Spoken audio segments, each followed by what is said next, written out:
તો આ તરફ દેવભૂમિ દ્વારકા જિલ્લામાં પણ વાતાવરણમાં પલટો જોવા મળ્યો છે। ભારે વરસાદ નોંધાયો છે, તેજ પવન ફૂંકાયો હતો।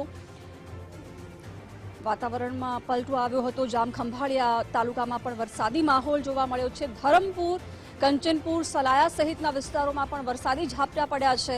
ભારે પવન સાથે કમોસમી વરસાદ થતા ખેડૂતોની ચિંતામાં વધારો થયો છે। કલોંજી, ધાણા સહિત શાકભાજીના પાકમાં પણ નુકસાનની ભીતિ સેવાઈ રહી છે। ભર ઉનાળે કમોસમી વરસાદ વરસતા જગતનો તાત મુશ્કેલીમાં મુકાયો છે। ભારે વરસાદને કારણે ગરમીમાંથી રાહત મળી છે, પરંતુ ખેડૂતોની ચિંતામાં વધારો થયો છે। આ તરફ દ્વારકાના શિવરાજપુર બીચ પર ભારે પવનને કારણે તારાજી સર્જાઈ છે। વાતાવરણમાં અચાનક જ પલટો થતા પવન ફૂંકાયો। શિવરાજપુર બીચ પર સહેલાણીઓમાં નાસભાગ મચી હતી।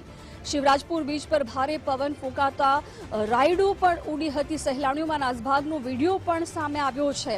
મોટી સંખ્યામાં સહેલાણીઓ શિવરાજપુર બીચ પર પહોંચ્યા હતા। વાતાવરણમાં અચાનક જ પલટો આવવાને કારણે સહેલાણીઓમાં નાસભાગ મચી હતી, જેનો એક વિડીયો પણ સામે આવ્યો છે।